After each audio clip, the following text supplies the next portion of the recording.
Bonnie and Clyde, the infamous outlaw lovers. Chapter 1. The Early Lives of Bonnie and Clyde. Bonnie Parker grew up in Rowena, Texas, dreaming of fame and adventure.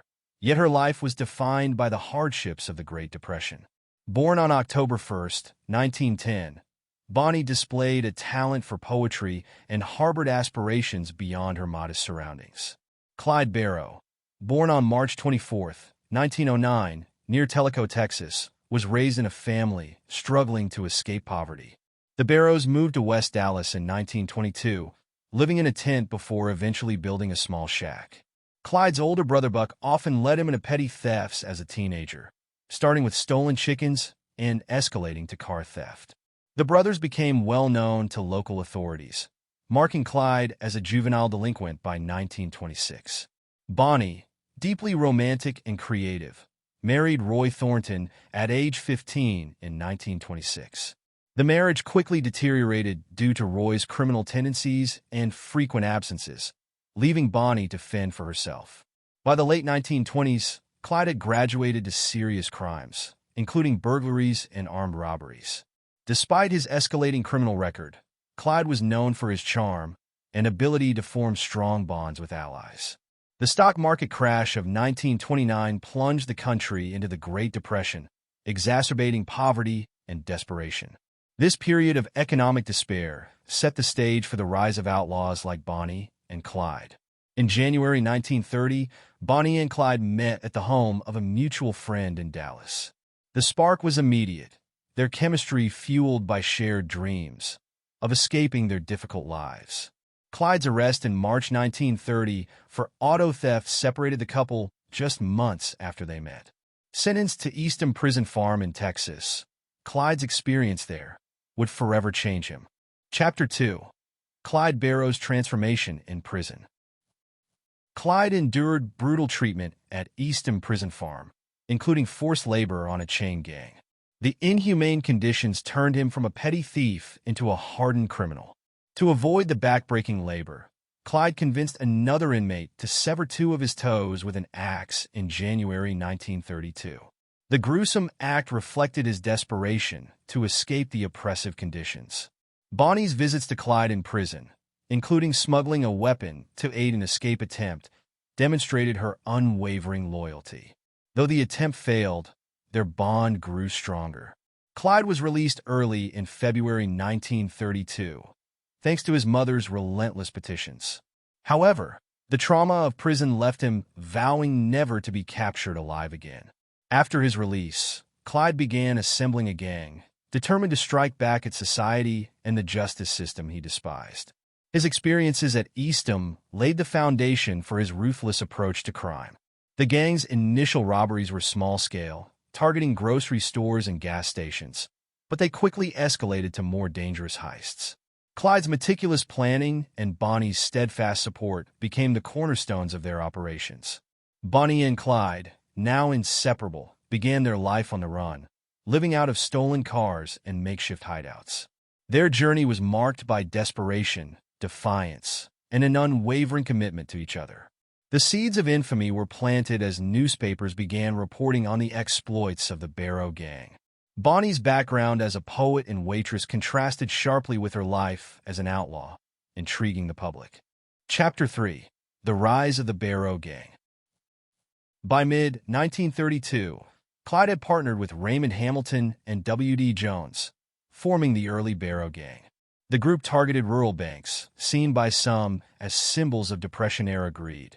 In August 1932, a robbery in Hillsborough, Texas, left the store owner dead, marking the gang's first murder.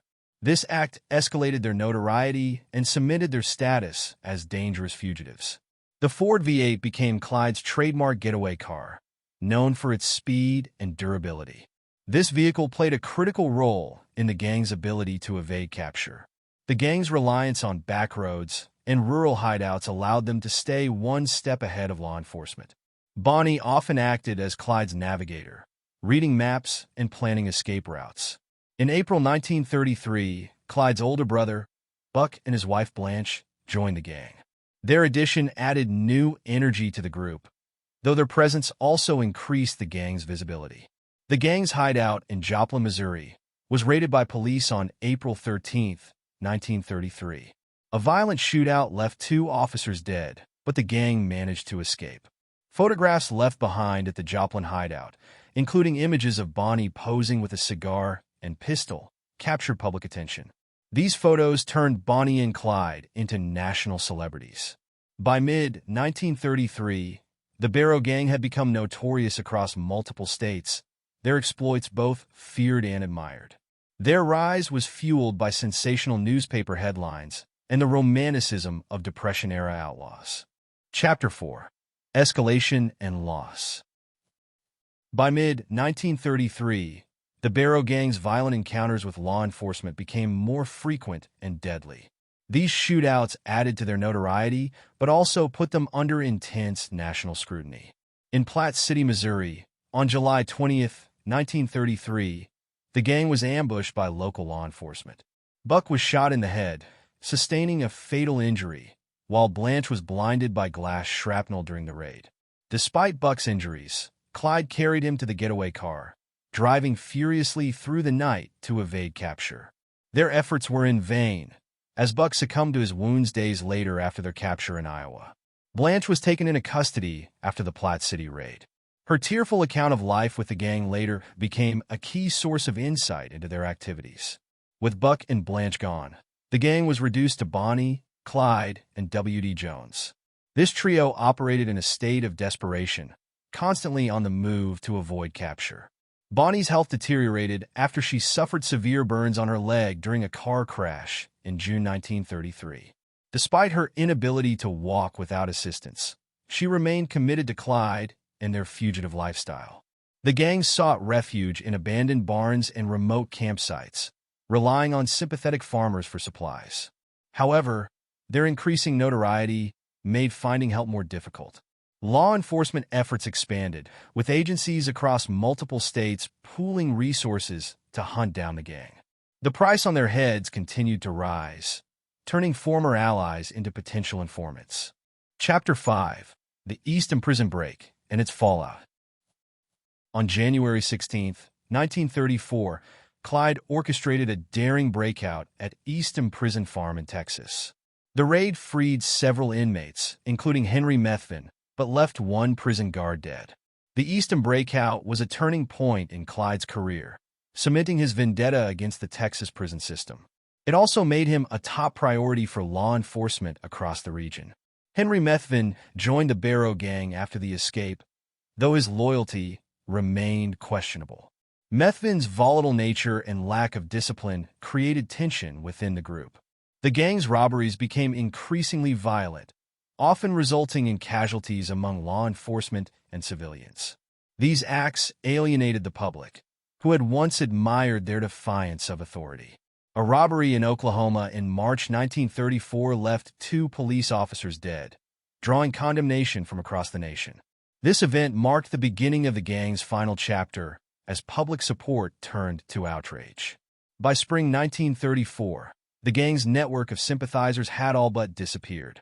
Their movements were tracked more closely than ever, with law enforcement relying on informants and advanced coordination.